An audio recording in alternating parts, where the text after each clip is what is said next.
नमस्कार, BTV news में स्वागत है आपका। आइए खबरों की शुरुआत करते हैं इस खबर के साथ। आगामी विधानसभा चुनाव की तैयारियों को लेकर एक बैठक का आयोजन कलेक्ट्रेट में हुआ, जिसमें संबंधित विभागों के अधिकारी मौजूद रहे। बैठक में मतदाता सूची के पुनरीक्षण सहित तमाम बिंदुओं पर विचार विमर्श किया गया। चुनाव की तैयारियों को लेकर कलेक्ट्रेट में आयोजित बैठक में कलेक्टर एवं जिला निर्वाचन अधिकारी सौरभ कुमार सुमन ने चुनाव आयोग द्वारा जारी दिशा निर्देशों की जानकारी अधिकारियों को प्रदान की। साथ ही विभागवार जिम्मेदारी भी बताई गई। बैठक में नगर निगम, जिला प्रशासन सहित कई प्रमुख विभागों के अधिकारी मौजूद रहे। रिपोर्ट में जो बिंदु रिपोर्टेड होते हैं इलेक्शन कमीशन ऑफ इंडिया की, उसकी पूरी तैयारी आपकी बिफोर हैंड हो। जो आपकी चेकलिस्ट है, आरओ चेकलिस्ट के अलावा, डीओ चेकलिस्ट के अलावा और सेक्टर ऑफिसर की चेकलिस्ट के अलावा, ये 3-4 चेकलिस्ट महत्वपूर्ण होती हैं। DO checklist. अधिकारियों ने बताया कि नए मतदाताओं का नाम वोटर लिस्ट में जोड़ने का कार्य प्रारंभ हो चुका है। 1 अगस्त से मतदाता सूची का पुनर्निरीक्षण प्रारंभ किया जाएगा। सागर जिले में निर्मित होने वाले संत शिरोमणि रविदास महाराज के मंदिर निर्माण के लिए निकाली जाने वाली रथ यात्रा का 5 अगस्त को जबलपुर आगमन होगा, जिसकी तैयारियों को लेकर भारतीय जनता पार्टी कार्यालय में संभाग स्तरीय बैठक आयोजित हुई। भाजपा कार्यालय में आयोजित बैठक में जन अभियान परिषद के प्रदेश उपाध्यक्ष डॉक्टर जितेंद्र जामदार ने कहा कि संत शिरोमणि रविदास महाराज का भव्य मंदिर सागर में मुख्यमंत्री शिवराज सिंह चौहान द्वारा बनवाया जा रहा है, जिसका भूमि पूजन 12 अगस्त को होगा और इसके पूर्व एक रथ यात्रा निकाली जा रही है, जिसका जबलपुर आगमन 5 अगस्त को होगा और 9 अगस्त तक जबलपुर में रहेगी एवं सभी विधानसभा में 2 बड़े कार्यक्रमों का आयोजन किया जाएगा, जिसकी तैयारियों की रूपरेखा तय की गई। प्रदेश के प्रत्येक गांव का इस मंदिर के निर्माण में सहयोग होगा और इसके लिए प्रदेश के 52,000 गांव से एक मुट्ठी मिट्टी और प्रदेश के 313 विकास खंडों से कलश में वहाँ की नदियों का पवित्र जल, इन मिट्टी और जल की पूजा करके और भूमि पूजन का कार्यक्रम 12 अगस्त को सागर में संपन्न होगा। संत श्रेष्ठ श्री रविदास जी महाराज की पादुकाओं का पूजन, ध्वज का पूजन हम सब करने के लिए समर्पित होंगे। बैठक में कार्यकर्ताओं को आवश्यक दिशा निर्देश दिए गए। नर्सिंग छात्र संगठन ने मेडिकल यूनिवर्सिटी में विरोध प्रदर्शन करते हुए आरोप लगाया कि छात्र छात्राओं का भविष्य चौपट किया जा रहा है। पिछले 3 वर्षों से बीएससी नर्सिंग की परीक्षाएं नहीं कराई गई हैं। ऐसे में 4 साल की डिग्री 12 साल में कंप्लीट होगी। अधिकारी ध्यान नहीं दे रहे हैं। या फिर आप हमें ये लिख दीजिए कि 15 से 20 दिन में आप हमें 15 से 20 दिन में निराकरण का कुछ। नर्सिंग छात्र संगठन द्वारा मेडिकल यूनिवर्सिटी के कुलसचिव कार्यालय के समक्ष धरना प्रदर्शन किया गया।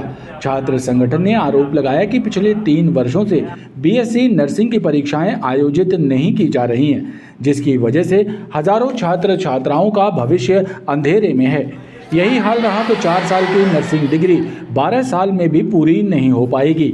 लिहाजा जल्द परीक्षाएं आयोजित करें ताकि स्टूडेंट्स का भविष्य चौपट होने से बच सके। मैं आप लोगों से पूछ रही हूँ कि क्या हमने नर्सिंग में एडमिशन लिया? हमने करेक्शन किया कि आज बोर्ड तक बात गई है? सर, हमने तो कोई करेक्शन नहीं किया। हम जैसे लाखों बच्चों का फ्यूचर आज गाँव में हमारे क्यों? प्रशासन क्या कर रही है हमारे लिए? 2020-21 के स्टूडेंट्स की 3 साल से परीक्षाएं आयोजित नहीं करवाई गई हैं और इनका 4th ईयर शुरू होने वाला है, क्योंकि हमारे आईएनसी नियम अनुसार पढ़ाई अगली क्लास में जारी रख सकते हैं, पेपर कभी भी हो, लेकिन यूनिवर्सिटी को समय पे पेपर करवाने चाहिए जिससे इनकी समय पर डिग्री हो पाती। लेकिन यूनिवर्सिटी ने समय पे डिग्री नहीं हो पाएगी क्योंकि पेपर समय पे नहीं हो रहे। 3 साल हो गए लेकिन अभी प्रथम वर्ष के एग्ज़ाम नहीं हुए हैं। इस कारण यहाँ पे हम स्टूडेंट ज्ञापन आंदोलन धरना करने आए हुए हैं और अधिकारियों से ठोस आश्वासन, लिखित आश्वासन लेने के बाद ही यहाँ से हटेंगे, क्योंकि अब भविष्य ऐसे चलता रहा तो इनका 4 साल की डिग्री 12 साल में भी पूरी नहीं हो पाएगी। वहीं मेडिकल यूनिवर्सिटी के कुलसचिव का कहना है कि 2020-2021 की बीएससी प्रथम वर्ष की परीक्षा कोर्ट के स्थगन आदेश के बाद रुकी हुई है। कोर्ट का स्थगन समाप्त होते ही परीक्षाएं शुरू हो जाएंगी। सत्र 20-21 की बीएससी नर्सिंग की परीक्षाएं माननीय न्यायालय के स्थगन आदेश के बाद से अभी तक नहीं हुई हैं। माननीय न्यायालय जैसे ही परीक्षाओं पर से स्थगन आदेश हटाएंगे, स्टे ऑर्डर हटाएंगे, तुरंत बच्चों की परीक्षाएं संपादित करके और यथाशीघ्र रिजल्ट घोषित करके प्रयास किया जाएगा कि जितनी जल्दी इनका जो सेशन है वो रेगुलर किया जा सके, किया जाने का प्रयास किया जाएगा विश्वविद्यालय द्वारा। नर्सिंग छात्र संगठन ने चेतावनी दी है कि यदि स्टूडेंट्स के भविष्य के साथ खिलवाड़ बंद नहीं किया गया तो आगामी दिनों में राजभवन के सामने भोपाल में भूख हड़ताल की जाएगी। डुंगरिया ग्राम स्थित राशन दुकान के सेल्समैन की मनमानी से त्रस्त दुर्गानगर क्षेत्र के बाशिंदों ने कलेक्टर से शिकायत कर दी है। कलेक्ट्रेट कार्यालय पहुंचे उपभोक्ताओं ने बताया कि उन्हें बीते 4 माह से राशन नहीं मिला है। कलेक्ट्रेट कार्यालय पहुंचे दुर्गानगर के वासियों ने ग्राम डुंगरिया में प्रदीप बड़गैया द्वारा संचालित राशन दुकान से खाद्यान्न नहीं मिलने की शिकायत की। उन्होंने बताया कि अप्रैल माह से उन लोगों को राशन नहीं दिया गया, बल्कि सेल्समैन के द्वारा सभी उपभोक्ताओं से रुपए मांगे जाते हैं और खाद्यान्न के लिए भी भटकाया जाता है। उधर ये बोला गया कि राशन खत्म हो गई है, कल आना, तो हम कल गए, फिर बोलते थे फिर कल आना, फिर गए तो बोलते राशन खत्म हो गई, अगले महीना आना, अगले महीना गए, राशन बोलते आई नहीं, अगले महीना आना। कितने महीने से राशन नहीं मिला? अप्रैल के महीने से। अभी कब तक का राशन नहीं मिला था आपको? अप्रैल से। अब मतलब 4 महीने से राशन नहीं मिला है आप लोगों को। कौन सी दुकान है और कहाँ पर है ये? ग्राम पंचायत डोंगरिया पे है जी। जब जाते थे राशन लेने आप गाँव वाले तो क्या कहा जाता था आप लोगों से? भैया आज भीड़ है, कल आना। मतलब हर महीने आपको 3 महीने तक? कितने लोग होंगे ऐसे?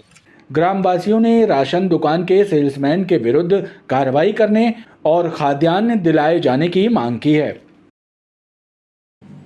मणिपुर में महिलाओं को निर्वस्त्र घुमाए जाने की शर्मनाक घटना सामने आने के बाद से देश भर में इस कृत्य की निंदा की जा रही है। मध्य भारत मोर्चा के कार्यकर्ताओं ने मालवीय चौक पर विरोध प्रदर्शन किया और दोषियों को सख्त सजा देने की मांग की।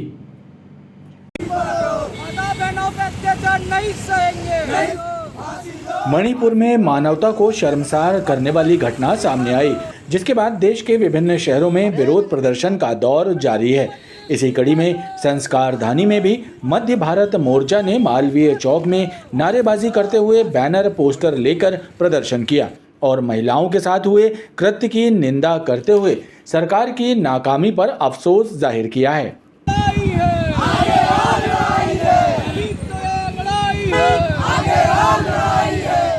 मणिपुर में हुई जो निंदनीय और शर्मनाक जो घटना हुई है उससे पूरा देश शर्मसार है। कहीं ना कहीं ये मानवता को कलंकित करने वाला जो कृत्य हुआ है, इसके विरोध में हम मध्य भारत मोर्चा के सदस्य आए। हमने ये पोस्टर के माध्यम से इसमें राष्ट्र बने हुए हैं जो मौजूदा वहाँ की सरकार को दिखाते हैं, जो आंखों में पट्टी बांधते हुए ऐसे निंदनीय कृत्य देख रहे हैं, तो हमने पोस्टर के माध्यम से चेताया और हमने जो दोषी हैं उनको फांसी की सज़ा की मांग कर रहे हैं। और ऐसे निर्लज्ज मुख्यमंत्री जो वहाँ पे बैठे हुए हैं, इतनी बड़ी घटना हो गई, उनको इस्तीफे की मांग करी है। हमने धतराष्ट्र के रूप में हमने ये वहाँ की सरकार को दिखाया है। और जिस प्रकार से वहाँ पर जो घटना हुई है, जो एक बच्चियों को जिस तरीके से कत्ल किया गया है, उनके भाई को, उनके पिताजी की निर्मल हत्या कर दी गई है। और कहीं ना कहीं जो आज 70-75 दिन से वहाँ पर ये चलता चले आ रहा है, और कहीं ना कहीं केंद्र सरकार भी जो धतराष्ट्र बनकर बैठी हुई है, इनके विरोध में आज हमने ये कार्यक्रम किया हुआ है और उसका विरोध प्रदर्शन किया हुआ है। मध्य भारत मोर्चा ने मणिपुर के मुख्यमंत्री से इस्तीफा देने की मांग की है। आईपीएल मैच का बड़े स्तर पर सट्टा खिलाने वाले सटोरिये दिलीप खत्री को पुलिस द्वारा जिला अदालत में पेश किया गया, जहां अदालत ने लाडगंज पुलिस की 2 दिन की रिमांड मंजूर की है। वहीं वासु राजपूत एवं दिलीप खत्री के विरुद्ध ओमती थाने में धोखाधड़ी का एक मामला भी दर्ज किया गया है।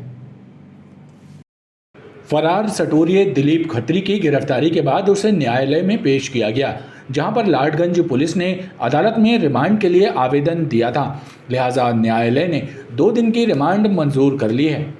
थाना कोतवाली में एक आईपीएल क्रिकेट सट्टे का अपराध पंजीबद्ध किया गया था, जिसमें धारा 3/4 सट्टा एक्ट और 109 IPC का आपराधिक प्रकरण, जिसमें दिलीप खत्री सहित अन्य सम्यक जैन, निखिल जैन और परेश यादव ये इसमें आरोपी थे, जिसमें दिलीप खत्री लंबे समय से फरार चल रहा था। दिलीप खत्री ये क्रिकेट सट्टे के संबंध में लिंक प्रोवाइड कराता था और उसी के माध्यम से क्रिकेट सट्टे का संचालन करता है। इसको थाना कोतवाली में आज इसको अभिरक्षा में लिया गया है। इसके विरुद्ध वैधानिक प्रक्रिया अमल में लाई जा रही है और पूछताछ भी की जा रही है। दिन की रिमांड में लिया गया। इसके अन्य थानों पर भी मामले पंजीबद्ध हुए हैं। अन्य थानों के द्वारा भी इसमें कार्रवाई की जा रही है। जहां पर रिमांड की आवश्यकता है वहां पर रिमांड लिया जाए। वहीं सटोरिये दिलीप खत्री और वासु राजपूत के विरुद्ध ओमती थाने में धोखाधड़ी का मामला दर्ज हुआ है। पुलिस के अनुसार दोनों ने मिलकर शास्त्री ब्रिज कृति कॉम्प्लेक्स स्थित F9 दुकान के पते पर फर्जी तरीके से दस्तावेज तैयार कर डायमंड एसोसिएट नाम की फर्म चलाते हुए सट्टे से प्राप्त अवैध रुपयों का लेन देन करते थे। 2 दुकानें हैं। इन दुकानों के संबंध में इसी साल में एक वासु राजपूत हैं जो कांच घर के रहने वाले हैं, वो किराए से लेने के लिए आए थे, लेकिन इनके द्वारा उस दुकानों को उनसे किराए पे नहीं दिया गया। इसके बाद वासु राजपूत और उनके दोस्त दिलीप खत्री के द्वारा इस दुकान के पते पर एक फर्म खोली गई थी डायमंड एसोसिएट नाम से, जो इनके द्वारा नकली दस्तावेज तैयार किए गए थे और इस फर्म के नाम से ही ये लोग अवैध रूप से जुआ सट्टा खिलाने का काम कर रहे थे, जिस पर से प्रथम दृष्टया हमने धारा 419 420 का अपराध कायम किया गया है, उसमें विवेचना कर रहे हैं। पुलिस इस मामले की जांच कर रही है। नशे के कारोबार में युवाओं को भी शामिल कर उनसे तस्करी कराई जा रही है। गोरखपुर पुलिस ने महर्षि स्कूल के पास स्थित मैदान में दबिश देकर बैग में गांजा लिए 18 एवं 19 वर्ष के 2 नौजवानों को गिरफ्तार किया है। पुलिस ने उनके कब्जे से 7 किलो 200 ग्राम गांजा जब्त किया है। ऑपरेशन शिकंजा के तहत गोरखपुर पुलिस ने महर्षि स्कूल के पास मैदान में घेराबंदी करके 2 युवकों को पकड़ा, जिनके नाम पंसारी मोहल्ला निवासी अनुज कटियार और दानव बाबा निवासी अमित प्रधान हैं। पुलिस के मुताबिक दोनों युवक 2 बैग में गांजा लेकर बेचने की फिराक में खड़े थे और उनके पास से कुल 7 किलो 200 ग्राम गांजा जब्त किया गया है, जिसकी कीमत 1.5 लाख रुपए है। 2 लड़कों को दबिश देकर पकड़ा, जिनके कब्जे से 2 अलग अलग थैलों में करीब 7 किलो गांजा मिला, जिसे जब्त कर कार्रवाई की गई है। ये एक है अनुज कटियार, ये पंसारी मोहल्ला के हैं, गोरखपुर पंसारी मोहल्ला, और दूसरा लड़का है अमित प्रधान, ये सैनिक सोसाइटी का गढ़ा का रहने वाला है। पुलिस लड़कों से गांजे के संबंध में पूछताछ कर रही है। बारिश के मौसम में जलीय जीव नदी से निकलकर रहवासी इलाकों का रुख कर रहे हैं। ताज़ा मामला खमरिया घाना के गोकुल नगर रमेश कॉलोनी का है, जहां पर मगरमच्छ का 3 फुट लंबा बच्चा घुस गया, जिस पर नजर पड़ते ही क्षेत्रीय जन दहशत में आ गए। हालांकि क्षेत्र के लोगों ने हिम्मत दिखाते हुए मगरमच्छ को पकड़कर वापस नदी में छोड़ दिया। सीमेंट के पाइप के भीतर डेरा जमाए मगरमच्छ के बच्चे को देखकर खमरिया घाना स्थित गोकुल नगर रमेश कॉलोनी के रहवासी दहशत में आ गए। काफ़ी देर तक मशक्कत करने के बाद कॉलोनी के कुछ युवाओं ने साहस दिखाते हुए छोटे मगरमच्छ को पकड़ लिया और उसे उसके प्राकृतिक आवास में छोड़ दिया। कॉलोनी के रहवासियों पल्लवी यादव, आशीष यादव, रफ़ीक खान, मनु यादव ने बताया कि पर्यट नदी से निकलकर आए दिन मगरमच्छ रहवासी इलाकों में आ जाते हैं, जिसके कारण क्षेत्रवासी दहशत में रहते हैं। उन्होंने कहा कि यदि मगर को नहीं पकड़ते तो वो किसी को नुकसान पहुंचा सकता था।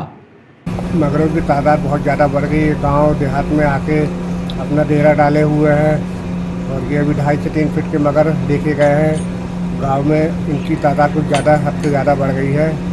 इन्हें वन विभाग कुछ मतलब बोल नहीं पा रहा, कुछ कर नहीं पा रहा है ना। इनको निकालने का कष्ट करे या पकड़ने का कष्ट करे, है ना। मैं घर के बाहर टहल रही थी खाना खा के, उसी टाइम यहाँ पे मगर निकला था। वो मतलब हमारे घर के पास ही में एक प्लाट खाली उधर पे बैठा हुआ था, वो कई दिनों से था। जब वो कल निकला तो यहाँ पे सभी लोगों ने मिलकर पकड़ा उसको और फिर लालपुर में छोड़ दिया। मैं घाना निवासी अमर ठाकुर, मैं रमेश कॉलोनी में रहता हूँ घाना में।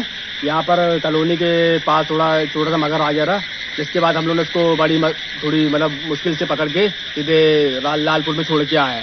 कॉलोनी वासियों ने वन विभाग से मांग की है कि कॉलोनी क्षेत्र में जलीय जीवों की आमद पर रोक लगाने के लिए ठोस कदम उठाए जाएं। और आइए अब एक नजर डालते हैं मौसम पर। गर्मी और उमस के बीच शुक्रवार को राहत की बारिश हुई, जिसके बाद लोगों को गर्मी से थोड़ी राहत मिली। मौसम विभाग के अनुसार अभी तक जिले में 504 मिलीमीटर वर्षा हो चुकी है, जो कि 20 इंच से ज्यादा है और आगामी 24 घंटे में संभाग में वज्रपात और बारिश होने की संभावना है। शुक्रवार को दोपहर बाद तेज बारिश का नज़ारा दिखाई दिया। तेज हवाओं के बीच हुई वर्षा ने शहरवासियों को गर्मी से थोड़ी राहत दिलाई। मौसम विभाग से मिली जानकारी के अनुसार अधिकतम तापमान 35.1 डिग्री सेल्सियस तो वहीं न्यूनतम तापमान 25.9 डिग्री सेल्सियस दर्ज किया गया। वहीं कुल बारिश का आंकड़ा 504 मिलीमीटर पर पहुंच गया है। मौसमविदों के अनुसार जबलपुर संभाग के कई स्थानों में तेज बारिश होने की संभावना बनी हुई है। खबरों का ये क्रम लगातार जारी है। आप देखते रहिए BTV न्यूज़।